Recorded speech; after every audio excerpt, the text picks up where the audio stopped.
Hey y'all, I just wanted to get on real quick and share a story of how this self-love and self-empowerment work actually comes into play, like in life. Like why?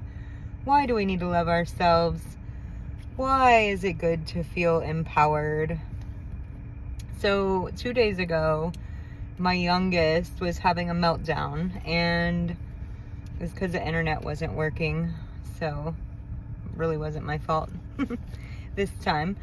But he was having a meltdown, and he was very angry, and he said to me that he hated me, and he was, throwing things around and doing things like that a child does, and sometimes adults too. So, old version of Lisa would have done one of a few things.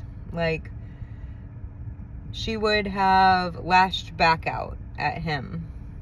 She would have joined him in his tantrum and like got just as upset and angry inside that he's having a tantrum as he was angry and upset at his own inability to regulate his emotion, right?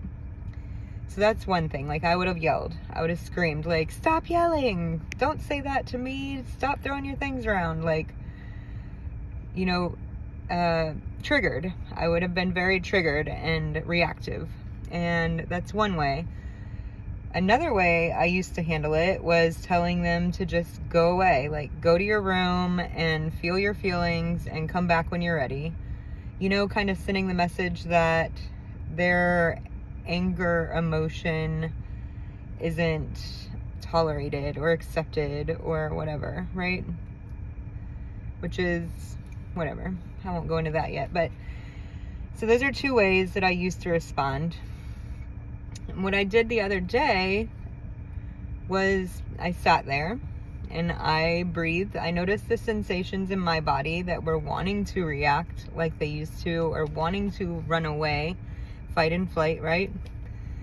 And I noticed them and I gave myself that safety and I validated him. Like, yeah, it is super frustrating whenever the internet's not working, especially if you want to play with your friends. Like, you're not getting what you want right now, and that can be really hard, And then, he was saying that he hated me, and I just said, that's fine. Like, the old version of me would have taken it personal, and I would have been like nitpicking all the different things that maybe I've done to make him say that. But it's like, in these moments, they say things to like get a reaction or to get noticed, to get their need met, And so what I did was I sat there with him and I was present and I was like holding that space for him, allowing him to be angry. I did set some boundaries about being respectful to the people around you and to your things, because throwing your tablet isn't going to make the internet work, and it's going to eventually break your tablet. So, and then showing him like how to breathe and to stomp his feet or like press his hands against mine, to let that anger flow, but in a healthy way. And it's like, it's these little moments, right? It used to be every day, like 2 or 3 times a day, where one of the kids was having some sort of tantrum, or maybe they were fighting with each other, or just like not going along with the way that I wanted things to go.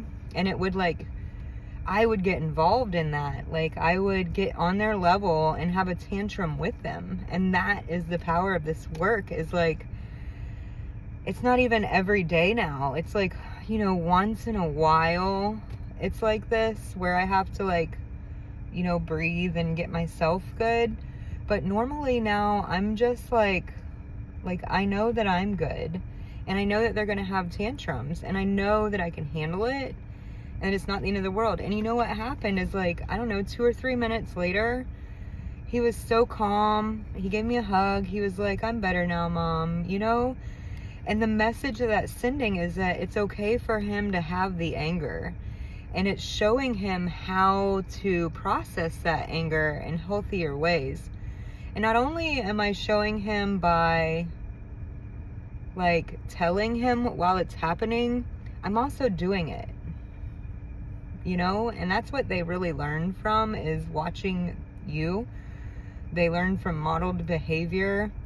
So like if you find yourself upset that your kid's having tantrums all the time, it's like whenever something's upsetting to you, do you have a tantrum? Because if you do, then they're watching that, and that's why they do it. And then if you're reacting to their tantrums with another tantrum, they're not going to stop.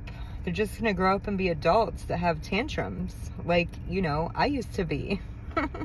So many people are children in adult bodies, still not regulating their own nervous system. And it's just like the guilt that I used to feel after I would react, like it's there, it doesn't happen anymore. Like I do still self-reflect and say, hey, I could have done that slightly different, and that's how I continue to get better. But like it's so freeing. Like I'm there for them, you know? So good.